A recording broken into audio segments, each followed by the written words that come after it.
Hello NEET aspirants, welcome to Firdaus Academy. நான் உங்க teacher மஷூதா Firdaus. So இன்னைக்கு நம்ம ஒரு அற்புதமான சீரீஸை கொண்டு வந்திருக்கோம். என்னன்னு தெரியுமா? Marathon series for NEET practice. So இந்த மேரத்தான் சீரீஸில் நம்மளோட challenge 5000 NEET based questions. So இந்த கொஸ்டின்ஸ் ரொம்ப ஸ்டாண்டர்டான கொஸ்டின்ஸ் இருக்கும். உங்களுக்கு இந்த கொஸ்டின்ஸ் ப்ராக்டிஸ் பண்ணுறதுலேருந்து கான்செப்ட்ஸ் புரியும், உங்கள் கான்செப்ட்ஸை ரிவைஸ் ஆகும். நல்ல ஸ்டாண்டர்டான இம்பார்ட்டன்ட் கொஸ்டின்ஸ்லாம் நம்ம டிஸ்கஸ் பண்ண போகிறோம். இதில் ஃபிசிக்ஸ், கெமிஸ்ட்ரி, பயாலஜி எல்லாமே கவர் ஆகும். Remember children, you are fighting a war.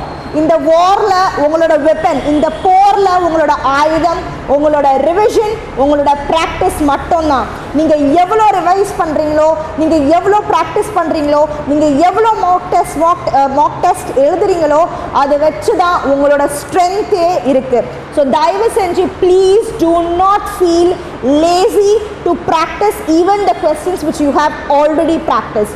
So இந்த எக்ஸாமை கிராக் பண்ணுறதுக்கு ஒரே வழி ரிவிஷன் அண்ட் ப்ராக்டிஸ். ஸோ தயவு செஞ்சு இந்த ஒரு மேரத்தான் சீரீஸ் சக்ஸஸ்ஃபுல்லாக போகணும் அப்படின்னா உங்கள் சப்போர்ட் ரொம்ப ரொம்ப இம்பார்ட்டண்ட். நீங்கள் சப்போர்ட் கொடுத்தா இந்த மேரத்தான் சீரீஸ் ரொம்ப ரொம்ப சக்ஸஸ்ஃபுல்லாக இருக்கும். இதில் இருந்து உங்களுக்கு பெனிஃபிட்டாக இருக்குன்னு நினச்சிங்கன்னா தயவு செஞ்சு உங்கள் ஃப்ரெண்ட்ஸ் கூட ஷேர் பண்ணுங்கள். நீங்கள் இது ஒரு ரொம்ப நல்ல ரிசோர்ஸாக எடுத்து இந்த ரிசோர்ஸஸை வச்சு நல்லா ப்ராக்டிஸ் பண்ணுங்கள், சரியா? ஸோ சிபிஎஸ்சி போர்டு எக்ஸாம்ஸ்க்கு ப்ரிப்பேர் பண்ணுறவங்களுக்கு கிளாஸஸ் வேணும் அப்படின்னா நம்ம ஃபிர்தௌஸ் அகாடமியில் ஆன்லைன் அண்ட் ஆஃப்லைன் கிளாஸஸ் அவைலபிளாக இருக்குது. நீங்கள் சென்னை மதனந்தபுரம் கிட்ட இருக்கீங்க அப்படின்னா நீங்கள் ஆஃப்லைன் கிளாஸஸ் அவைல் பண்ணிக்கலாம், இல்லைனா நீங்கள் ஆன்லைன்லேயும் கிளாஸஸ் செக் பண்ணி பார்த்துக்கலாம். So let's not waste time and get started. So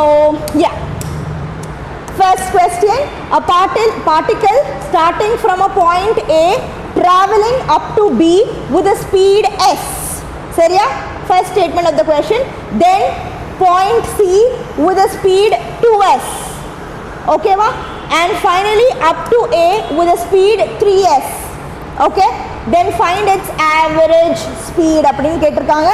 இது ஒரு ரொம்ப ரொம்ப சிம்பிளான கொஸ்டின் தான். Okay, so let's get started. So இந்த டயக்ராமை பார்த்துக்கோங்க. உங்கள் கொஸ்டினை வந்து அப்படியே டயக்ராமாக இங்கே வரைஞ்சிருக்கேன்.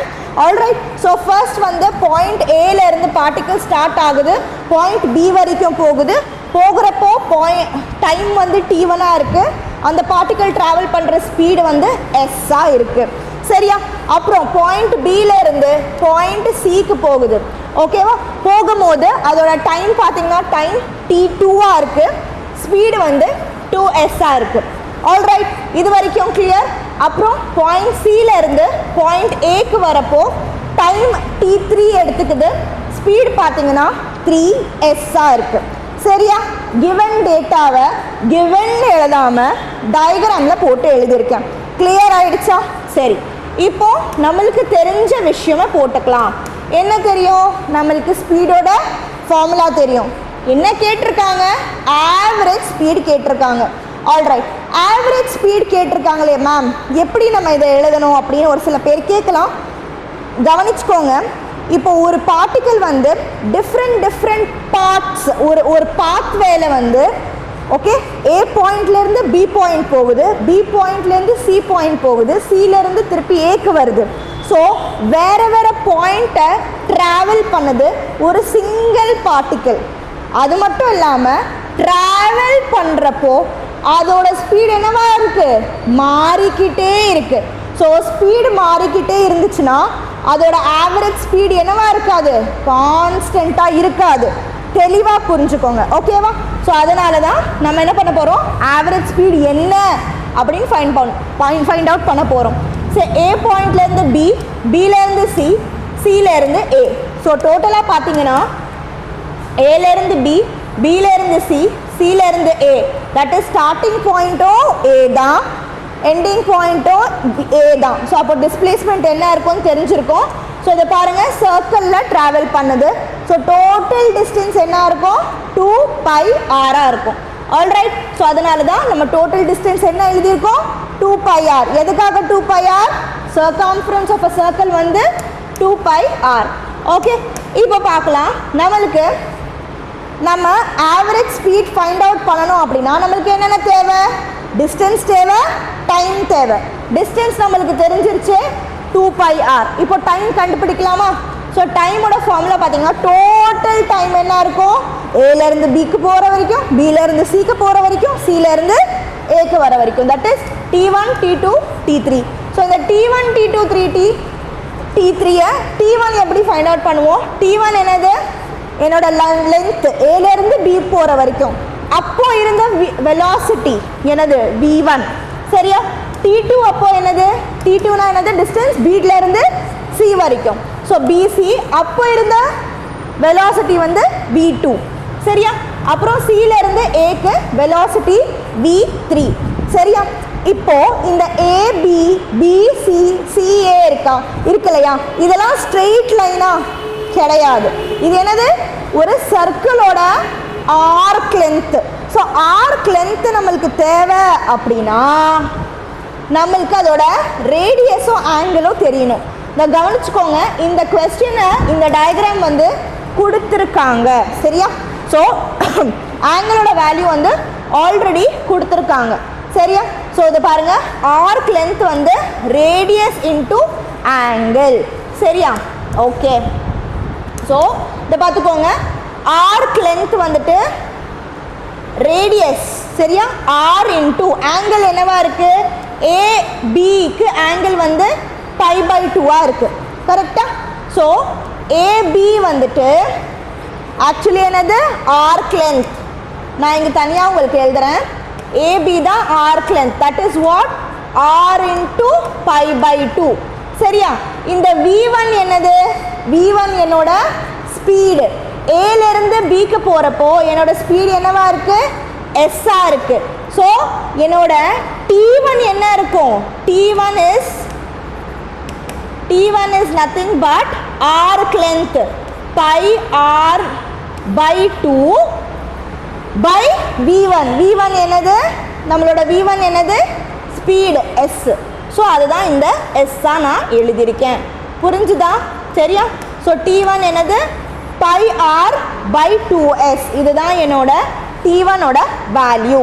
சிமிலர்லி T2 ஓட வேல்யூ என்னது?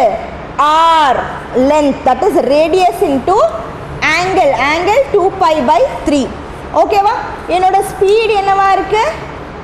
ஸ்பீடு பார்த்துக்கோங்க, 2s இருக்கு ஏலேருந்து சிக்கு போகிற வரைக்கும். ஓகேவா?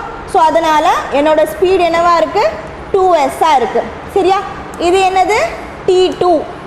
சரியா? இப்போ பாருங்க, அடுத்தது வந்துட்டு R radius R into angle வந்து 5π/6. அதுக்கப்புறம் ஸ்பீடு வந்து 3s. ஓகே. அடுத்தது இதனால் நம்ம அப்படியே சப்ஸ்டியூட் பண்ண போகிறோம். 2πr இந்த 3 கீழே வந்துச்சுன்னா 6s ஆகிடும். இங்கே 5πr இந்த 6 கீழே வந்துடுச்சுன்னா 18s ஆகிடும். ஓகே. ஸோ இது வந்து T1, இது வந்து T2, இது வந்து T3. சரியா?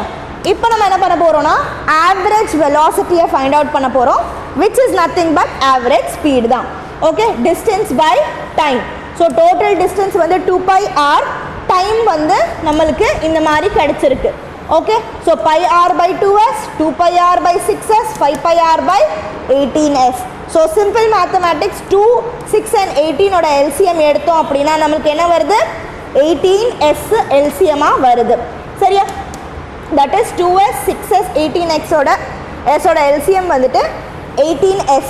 2 watts are 18, 2 9s are 18. So இதோட நம்ம 9 மல்டிப்ளை பண்ணிட்டோம்னா 9πr வரும். That is what we have written here, 9πr. அடுத்தது 6s இருக்கு. 6 watts are 18, 6 3s are 18. So 2 3s are 6. So அதுதான் இங்கே 6πrன்னு எழுதியிருக்கோம். 18 watts are 18, 18 1s are. So into 1 போட்டோன்னா 5πr. நான் பேசிக்காக எல்லா ஸ்டெப்ஸும் சொல்லித்தரேன். ஸோ இந்த 2πr நம்ம அப்படியே எழுதிட்டு 9 plus 6 plus 5 will give you 20πr divided by 16, so divided by 18s. So நீங்கள் 2π and 20π கேன்சல் பண்ணிக்கலாம். R and R also you can cancel. So you will get 1/10. 1/10 divided by 18s will give you, அது மேலே வந்துச்சு அப்படின்னா it will give you 1.8s. So I hope this question is clear. Next video la next question paakalam. Until then, until you clear your NEET exam, keep working. All the best.